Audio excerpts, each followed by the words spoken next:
Olá pessoal, boa tarde. Então agora nós vamos estar falando um pouquinho sobre a ação de dissolução parcial de sociedade. Então o que vem a ser isso? Então ela é uma novidade no nosso ordenamento jurídico, não existia no Código de 73, tá bom? Mas falar de dissolução, quando a gente fala de algo que foi dissolvido, a gente já nos remete à extinção, tá? Porque é um ato que leva à extinção da sociedade, a dissolução também, assim como o distrato ou uma sentença que é proferida em ação de dissolução, né? E decreta a dissolução. Então, dá início, a partir da dissolução, dá início a uma liquidação, tá? Da companhia, daquela sociedade limitada.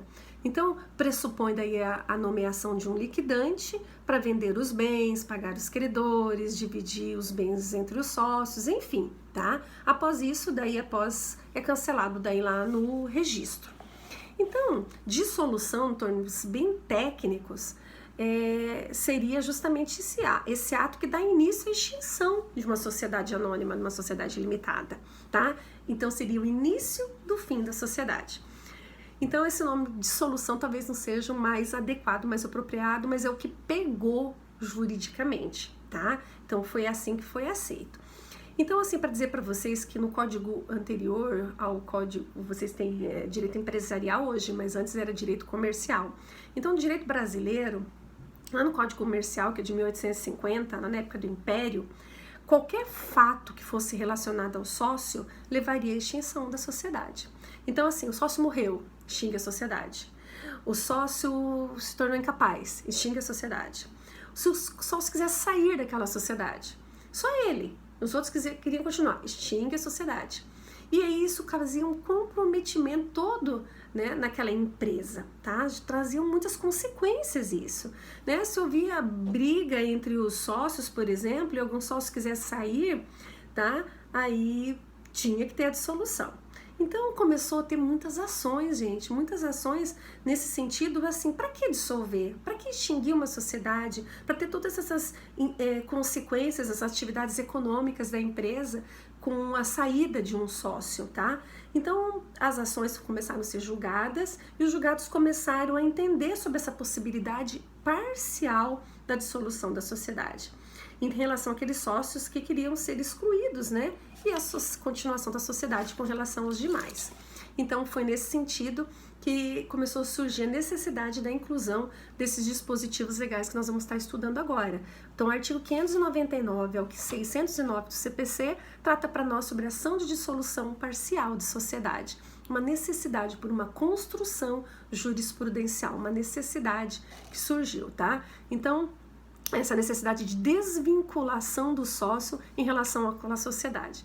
Poderia ter outros nomes, poderia ser resilição, resolução parcial da sociedade, a própria extinção parcial. Mas se quiser dar o nome de solução é o que pegou, enfim, tá? Então, nós vamos falar agora aqui em especial das sociedades contratuais, tá? São as mais comuns, são as limitadas, e as também, aqui o parágrafo 2º do 599 fala para nós de sociedade anônima de capital fechado, tá bom? Então essas são as mais as situações que nós vamos estar estudando nesse primeiro momento, tá bom?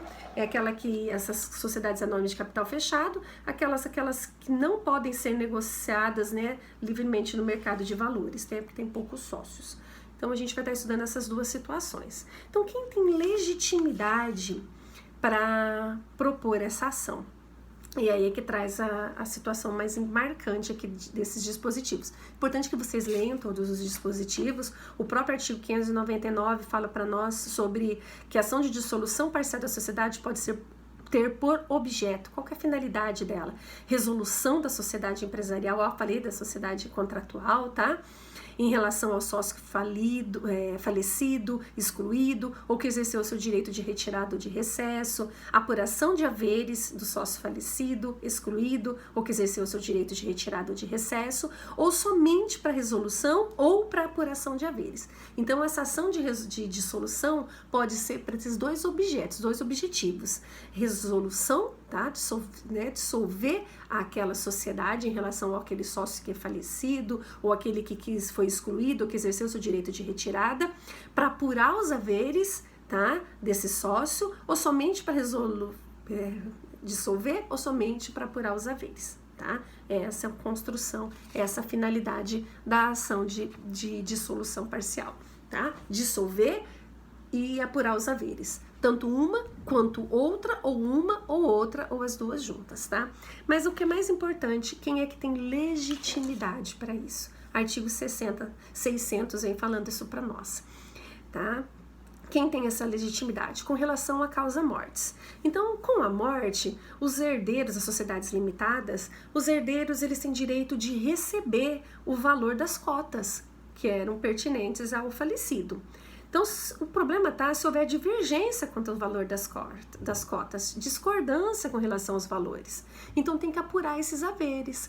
Então, esses herdeiros, eles têm essa possibilidade, daí não sendo pagos esses valores, da forma que eles entendem como sendo adequado, né, o real, eles podem propor então essa ação para apuração dos haveres e não dissolução, porque com a morte presume-se então dissolvida a sociedade com relação ao falecido, tá? Não precisa então discutir a dissolução, porque ela com a morte desliga-se a sociedade para o falecido, para o decujus. Agora, se houver então essa discordância com relação aos haveres, então você vai propor uma ação para apuração desses haveres, valendo-se então desses dispositivos previstos no artigo 599 ao 609.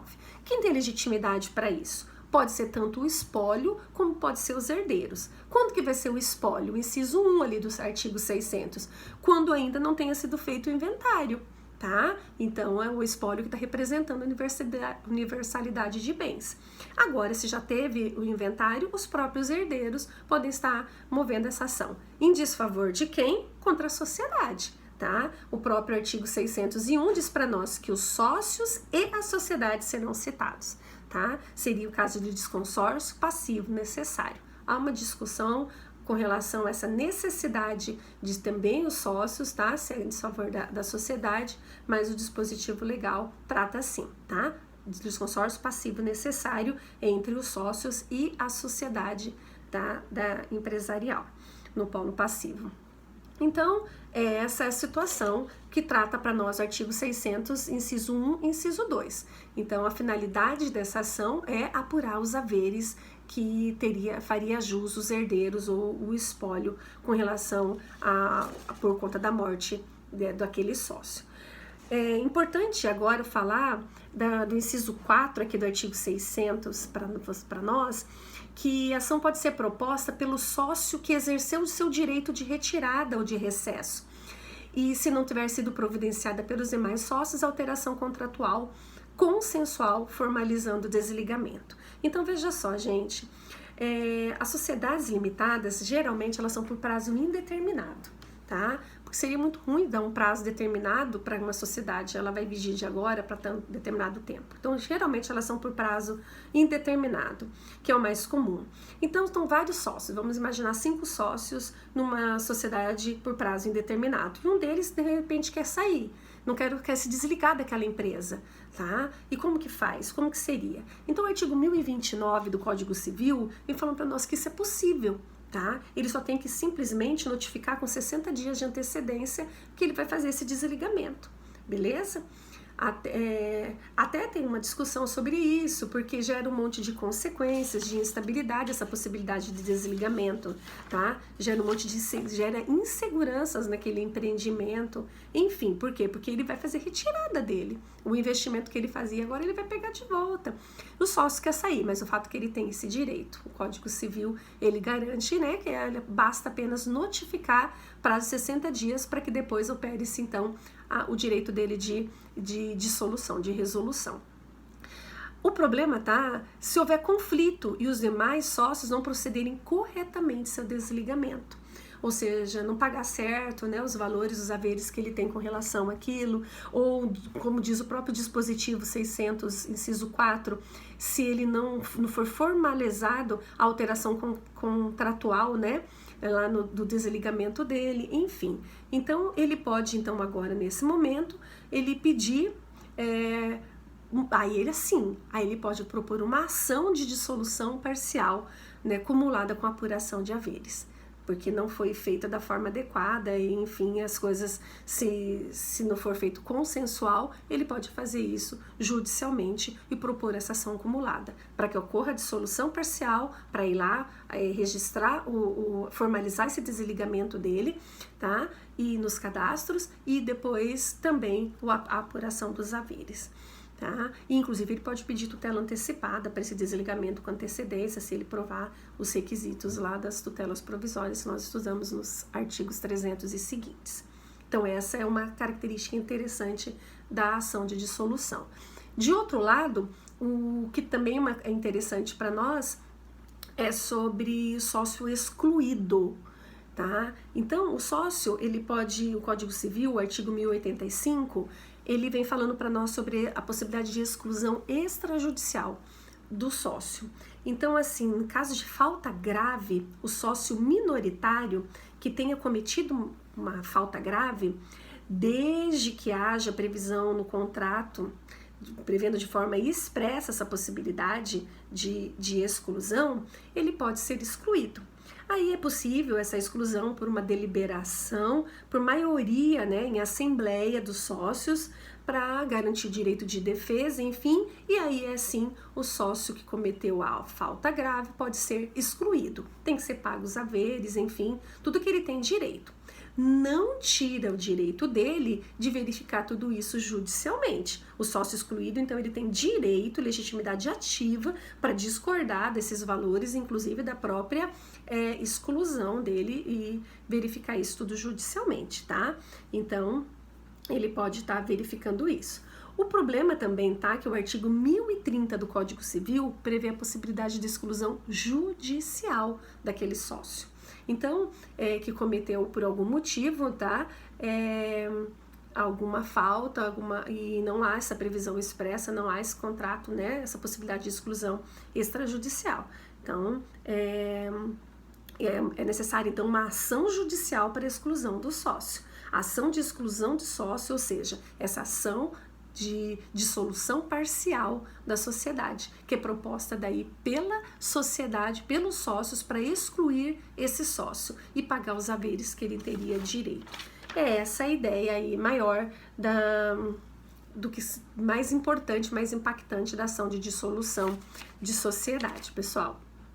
Tá? Parágrafo único do artigo 600, vem dizendo para nós que o cônjuge ou companheiro do sócio cujo casamento, união estável ou convivência terminou, poderá requerer a apuração de seus haveres na sociedade, que serão pagos à conta na cota social titulada por esse sócio. Tá? Aí depois fala-se apenas aí do processamento da ação em si. Tá? Artigo 603, que fala, havendo manifestação expressa e unânime pela concordância da dissolução, o juiz decretará, passando imediatamente à fase de liquidação dos haveres. Tá? Então é interessante que ele primeiro sentencia, então também essa sentença e depois a apuração dos haveres, tudo dentro da mesma ação. Pessoal, mais ou menos isso, a gente vai tirando as dúvidas aí no decorrer das nossas aulas, nos chats. Eu estarei sempre à disposição nos horários das nossas aulas para tirar dúvida de vocês, tá bom? Foi um prazer estar com vocês. Até mais.